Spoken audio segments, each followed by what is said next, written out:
السلام عليكم. هنعمل معاكم النهارده الترند الجديد. اول حاجه نصلي على الرسول ونقول تاج الذكر ونقول لا اله الا الله شريك له الملك له الحمد على كل شيء قدير اللهم صل على سيدنا محمد اله وصحبه اجمعين. يلا بينا عشان نعمل الترند الجديد. اول حاجه بنجيب البطاطس ونقشرها ونقطعها مكعبات ونحطها في ميه ونحطها على النار عشان تتسلق. نقطعها المكعبات حلوة عشان تدي قرمشة حلوة، يعني مش تعملها كبير ولا صغيرة، تكون معقولة يعني بالمنظر كده او اقل من كده شوية مفيش مشكلة.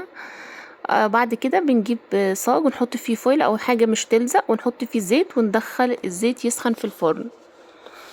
المهم تحطي قصدير او ورق زبدة اللي متاح عندك، وبعد كده او تستخدمي صينية ما تكونش مش بتلزق. خلاص البطاطس دخلت على السوا، يعني خلاص بقالها تكة وتستوي، انا مش عايزاها تتهري.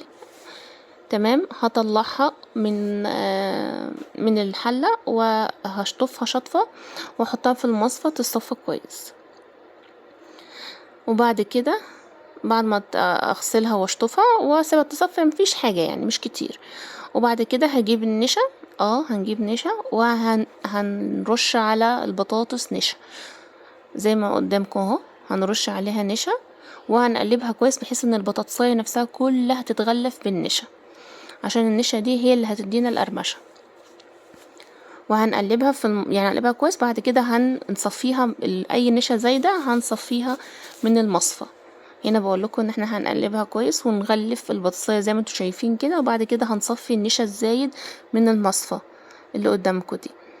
وبعد كده هنروح نطلع الصاج من الفرن اللي هو سخناه فيه الزيت، كان محطوط فيه زيت مسبق وسخناه في الفرن. بعد كده هنرص البطاطس ما شاء الله تبارك الرحمن شكلها جميل ويشهي، وهنحطها في الفرن على درجة حرارة عالية فوق وتحت وهندخلها الفرن. طبعا هنقلبها كويس في الزيت اللي محطوط. طبعا هي بتحس مع طشه كده وانت بتنزليها فين ان الزيت سخن، انتبهوا عشان مش تحرقوا نفسيكم. هنا ما شاء الله تبارك الرحمن بعد ما طلعت حطينا عليها البهارات ما شاء الله القرمشه بقى تحفه. ما اقولكوش حطوا بقى البهارات اللي انتوا بتحبوها على البطاطس، بهارات بطاطس، بابريكا، كمون، ملح، فلفل، اللي بتحبوا. وبألف هنا وشفا. ما تنسوش تصلوا على الرسول وتاج الذكر لا اله الا الله شريك له الملك له الحمد على كل شيء قدير. اسمعوا بقى القرمشه وبعدين جربوها وقولوا ايه رايكم، تكتبوا لي في الكومنت. شوفوا القرمشه ما شاء الله تبارك الرحمن. انا بعد ما قلبتها في البهارات حطوا البهارات بقى اللي انتوا بتحبوها على البطاطس. الترند ده يا جماعه خطير خطير خطير خطير، مش اول مره اعمله، كل مره انسى اعمله وانسى اصوره لكم. ما شاء الله تبارك الرحمن. طبعا دي الصغيره كانت تقطيعه صغيره، ودي التقطيعه الحلوه الجميله دي.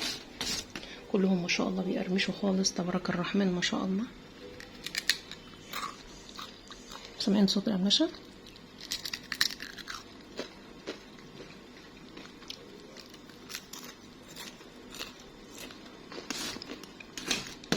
ناخد واحده كبيره شويه ما شاء الله.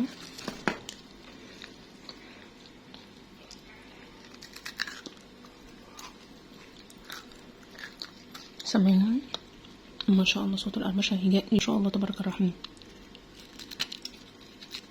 جربوها وقولوا لي رايكم في الكومنتات. متنسوش اللايك لايك لايك لايك لايك. اشوفكم على خير مع ترند جديد ومع وصفه جديده. متنسوش صلوا على الرسول عليه افضل الصلاه والسلام، اللهم صل على سيدنا محمد وصحبه اجمعين. وتاج الذكر لا اله الا الله وحده لا شريك له الملك له الحمد على كل شيء قدير. ما شاء الله تبارك الرحمن. بالف هنا وشفا للي هياكل، والف هنا على قلوبكم للي هتعملوها واللي مش هتعملوها. اشوفكم على خير. سلام.